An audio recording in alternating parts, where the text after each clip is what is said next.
Tehtävänä on määrittää kahden kuvaajan leikkauspiste tai leikkauspisteet.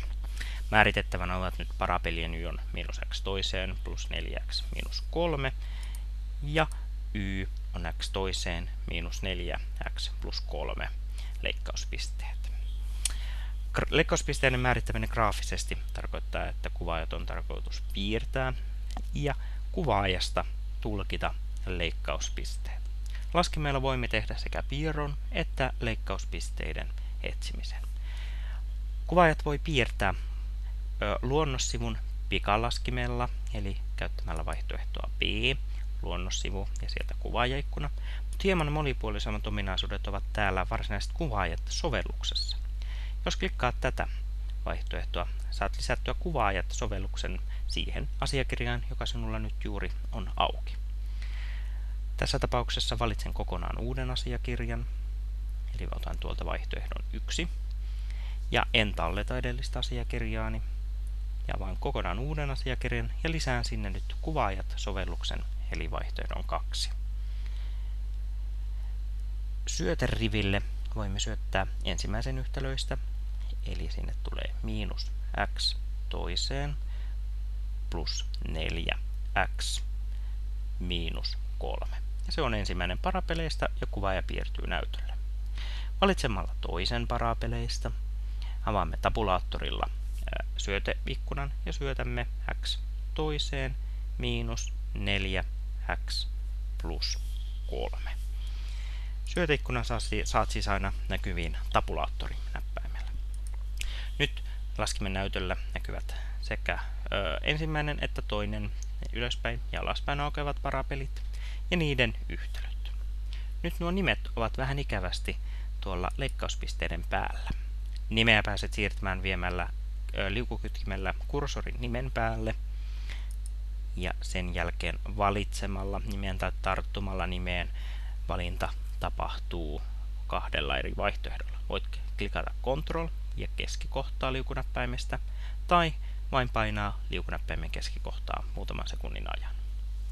Ja näin voimme siirtää nimet pois tieltä niin, että ne eivät ole noiden leikkauspisteiden päällä.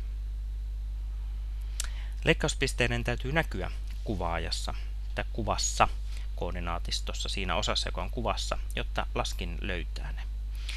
Jos leikkauspisteet eivät näy kuvaajassa, voit zoomata kuvaajaa valitsemalla menu, sieltä kohdan 4 eli ikkuna, ja esimerkiksi loitonna vaihtoehto 4 zoomaa kauemmaksi, vaihtoehto 7 zoomaa käyttäjä, pääset itse vaihtamaan mistä mihin x-akseli näkyy, mistä mihin y-akseli. Ja vaihtoehdot 9 tiedot ja A eli sovita ovat tämmöisiä automaattisia vaihtoehtoja, joita voit aina kokeilla. Tässä tapauksessa kuvaajan leikkauspisteet näkyvät tässä koordinaatistossa tai ruudulla kuvassa, joten me emme tarvitse nyt zoomata kuvaajaa suuntaan eikä toiseen. Leikkauspisteet saamme nyt ratkaistua valitsemalla menu. Sieltä otamme kohdan pisteet ja suorat, eli kohta 7.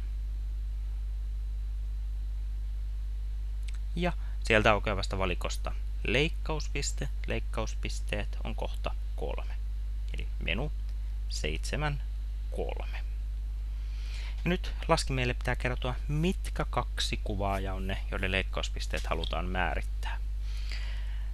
Viemme kursorin ensimmäisen kuvaajan päälle, jotta se tulee valituksi, ja valitsemme kuvaajan painamalla liukunäppäimen keskikohtaa muutaman sekunnin ajan. Ja sen jälkeen valitsemme toisen kuvaajan, eli vihreän tässä tapauksessa, ja viemme kursorin sinne päälle ja valitsemme sen keskikohdalla, painamalla keskikohtaa hetken aikaa. Nyt valitsemme kaksi kuvaajaa ja kuvaan ilmestyi leikkauspisteet 1, 0 ja 3, 0. Eli laskin näyttää leikkauspisteet kuvaajassa ja niiden koordinaatit pisteen vieressä. Voit tarttua myös näihin pisteen koordinaatteihin ja siirtää niitä niin, että näet ne hieman paremmin, mikäli ne menevät päällekkäin. Ja saamme siis, että leikkauspisteet ovat 1, 0 ja 3, 0.